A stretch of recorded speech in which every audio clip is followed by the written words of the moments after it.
Hi, I'm Chris Chambers, and recently I just finished reading the book Persepolis by Marjane Satrapi. Here's a picture. Now, the book is an autobiography by Satrapi about Satrapi while she was a child in Iran, and it takes place during the Islamic Revolution and the Iran-Iraq War. Now, reading this book got me thinking, how does war affect mental health? More specifically, how does war affect mental health in children? War being bad, of course, is one of the smaller arguments that Satrapi makes in the book, but one of the arguments nonetheless. And I think that she shows this through the actions that she and her peers partook in her childhood. And one scene sticks out to me in particular. Now, I could just read you page 45 from this book as a quote, but instead, because they made a movie about Persepolis, I think I'll show you that same scene, but as a clip. Here you go. Did you see that, guys? It's Ramin. Farzad said his cousin said Ramin's father worked for the Shah Secret Service, which means his father killed 1 million innocent people with his own bare hands. 1 million? Absolutely. In the name of those killed, we are going to teach Ramin a lesson.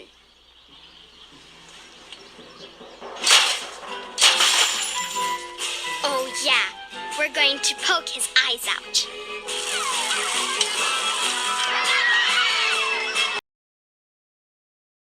Are you seeing what I'm seeing?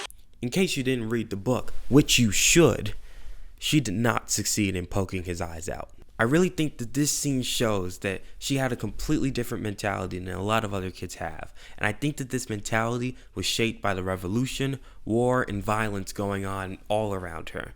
And this scene specifically is what made me choose this topic for this project. So basically, in this video, I'll go over what PTSD is, how it affects people, how war negatively affects children's mental health, and how they'll have to live with those mental health issues for the rest of their life, probably.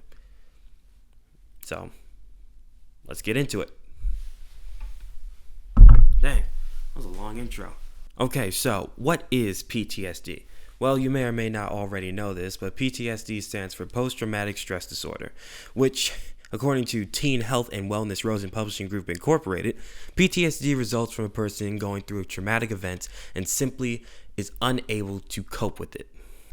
In fact, PTSD can cause many problems, including and not limited to agitation, irritability, hostility, hypervigilance, self-destructive behavior, social isolation, loss of interest or pleasure in activities, guilt, loneliness, insomnia, or nightmares. And that's not even all of it.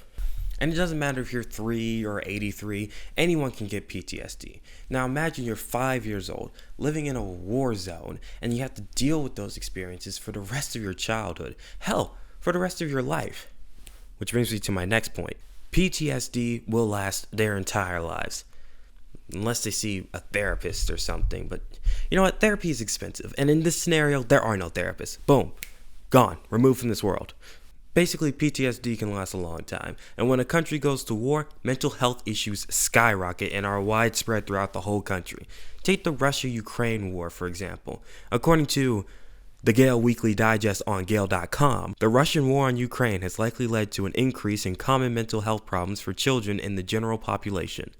And 35% of parents reported that their child worried more since the beginning of the war. Before I move on to the end, I have to provide a counterpoint for my argument, and it was at this point that I realized I should have picked a more controversial subject, because it's really hard to find someone who argues against the fact that war negatively affects children's mental health.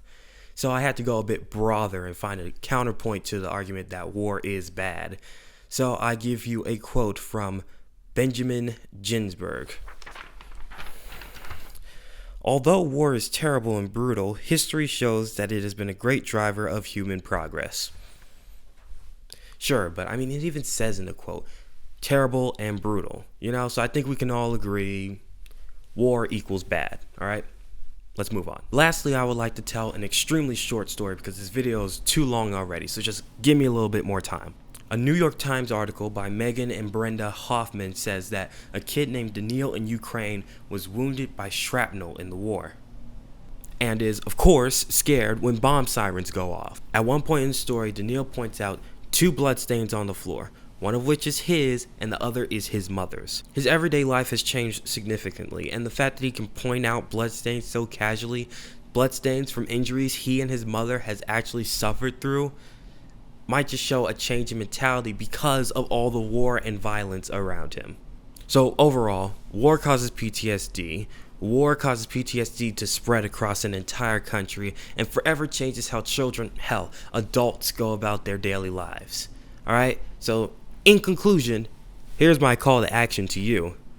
Don't start any wars. Just don't do it. Alright? One day you'll grow up. I'm sure one of y'all will be president or something. I don't know. I'm not voting for you.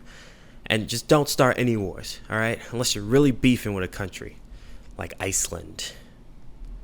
Hate Iceland. Alright, that's gonna do it for the video.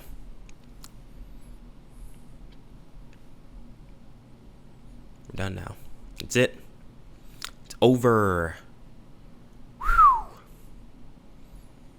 You can turn it off now. If you haven't already, turn it off. Go ahead. Mrs. Dame, are you over there?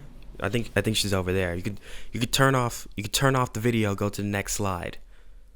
The next slide. Next slide should be my works cited. So just go. You know, I put most of my presentation in the slide. You just need the works cited. Okay, go.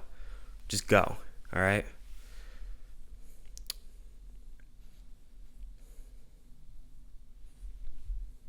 Remember to buy.